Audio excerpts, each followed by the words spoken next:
Hi, and welcome to this live reading from The Detail by Dana Wayne. And this is presented by Itsy Bitsy Book Bits.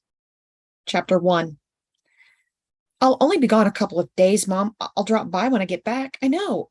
I'll think about it. Detective Jessie Foster heard the click when her mother ended the call without a goodbye. Again. She paused, then slapped the receiver in its cradle. 2 seconds later, she flung a pencil across the room where it ricocheted off a corner of the cushioned cubicle wall before it landed on the other desk. Her mom could turn a good day into a bad one in a heartbeat. Whoa there, Texas. What's got your panties in a wad this time? The question from Seth Hamilton, her partner and cohabitant of this padded cell, reminded her she wasn't alone. Can it, Hammer? I'm not in the mood. She sighed and tugged the red scrunchie from her ponytail, tossed it on the desk, then leaned back and raked slender fingers through dark, shoulder-length curls. A tension headache crept up the back of her neck. Perfect.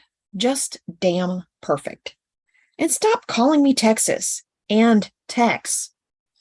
I would, but I hear bitch isn't politically correct these days.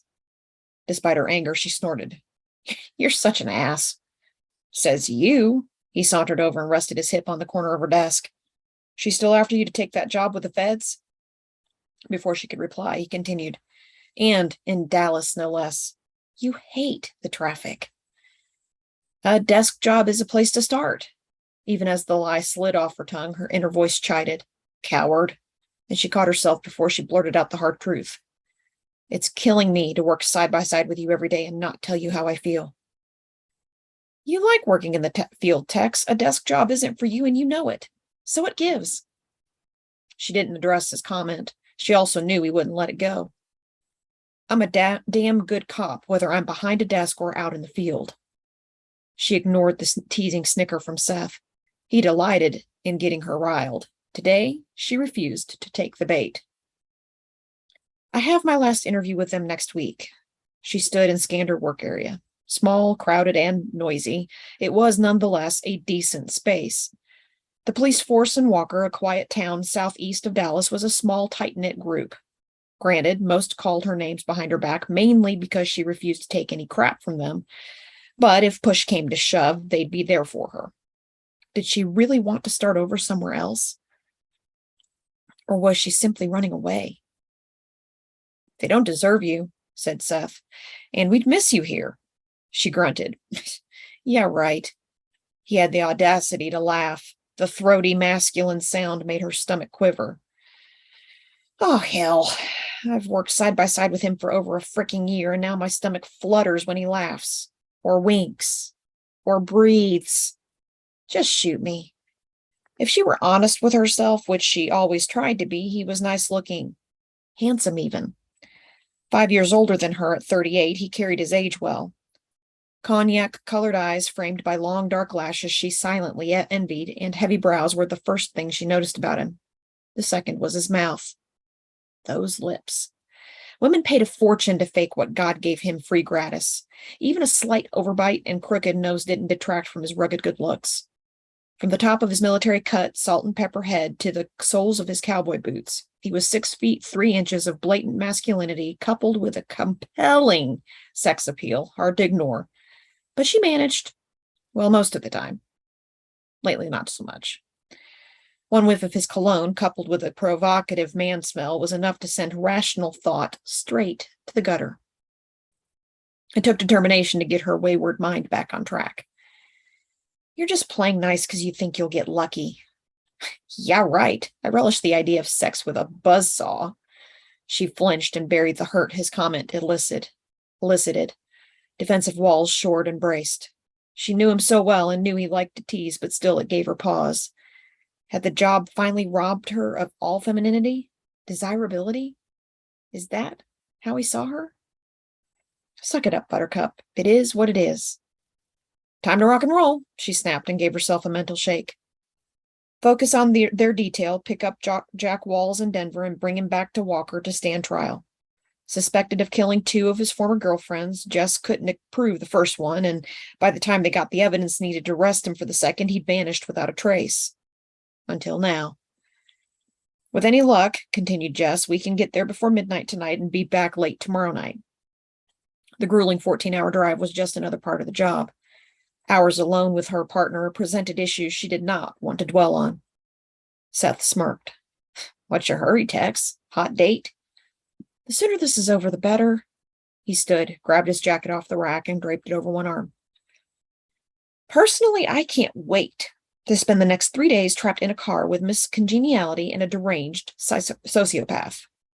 She lifted the paperwork and her purse off the desk, grabbed her go bag, and headed for the hallway.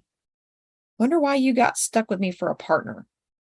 Obviously, somewhere along the way, I spit in someone's Cheerios. Jess shook her head. An anomaly, Seth always spoke his mind. She liked that about him, though he sometimes goaded her to no end. For whatever reason, they clicked from the start, probably because they were more alike than different.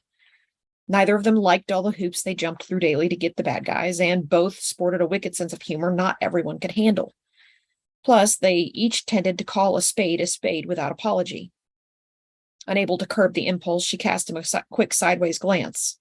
Immediately, butterflies the size of a roadrunner took flight in her stomach. Probably some kind of hormonal, biological clock thing. I am 33 now. It'll pass. Probably like a kidney stone, but it will pass. Disgusted with her wandering mind, she strode toward the elevator, Seth following a few steps behind. She barely managed to smother the temptation to strut a bit. What the hell is wrong with me? She gave the elevator dial a harder than necessary push. I don't care what he thinks of my ass in these slacks. The doors opened and she walked in, pressing the garage button as she turned. Seth met her gaze, sensuous mouth curved up in a Cheshire cat smile. I appreciate the show. Shut up, he winked. It was going to be a long 3 days. Seth knew he skated a fine line with Jess. The department's stand on sexual harassment left no room for doubt. One word from her and his ass was in a sling. But he was just vain enough to believe she enjoyed their suggestive banter, and she gave as good as she got, too. He liked a woman who spoke her mind and didn't get all ticked off when a man did the same. His transfer to Walker coincided with her last partner's move to Austin. He didn't miss the snickers drifting among his fellow officers after the announcement of their partnership. Later, he discovered most didn't like working with her, calling her testy, hard-headed, and bitchy. But he never saw that side of her personality. Instead, he saw a first-rate detective, intensely dedicated to the job, with a warped sense of humor to match his own. She was also beautiful, a fascinating woman who worked hard to hide the fact from the rest of the world. And it was the woman behind the badge who captivated his thoughts these days. Granted, he sometimes took things a bit too far, like the buzzsaw comment. The brief flash of pain he saw in her eyes tore at his conscience. Filters he found so easy to employ around others failed him completely around Jess. From day one, she took whatever he dished out and gave it back in spades. So much so, he inched further and further across that invisible line just to see how she would respond. Lately, though, something was different. She was different. An occasional look in her eye that quickly disappeared made him wonder. What if she saw him as more than her irritating partner with a propensity for spouting out useless trivia? What if she saw him? Finally. That what if kept him awake most of last night, and he vowed to use this trip to explore the prospect in depth. After she got over being mad, of course. Man, she was something when she was riled, like now. Her cheeks were a flattering shade of red, and that sexy, sassy mouth formed a tight line across her face. Her anger never lasted, so he'd just wait her out, and try not to think about other things that could put such an enticing flush on her cheeks. The door slid open as she started to exit ahead of him, then stopped and scowled. He grinned and strolled out. How about I take the first turn at the wheel? Your driving makes me nervous. Since when? Since you go into a cussing rampage in traffic and we'll hit the start of rush hour through Dallas? Whatever. Drive. She pitched him the keys and walked to the passenger side, throwing her bag into the back seat before buckling in. He placed his go bag beside hers and climbed behind the wheel of the older model SUV. Jess dug through the paperwork and pulled out a map. The GPS is on the fritz again, and cell service may be iffy. He glared at the map in her hand. I don't need a map. Need I remind you of the last time we had this conversation? That was then. This is now. I don't need the map. I swear, Hammer, you will sincerely regret it if you get us lost and drag this trip out any more than necessary. Duly noted. He put the car in gear and headed out of the garage toward the interstate through Dallas. Traffic would be horrible, the drive exhausting, but he looked forward to the hours of proximity with his feisty partner, who of late pressed every male button he possessed. It was time he located a few of her female ones.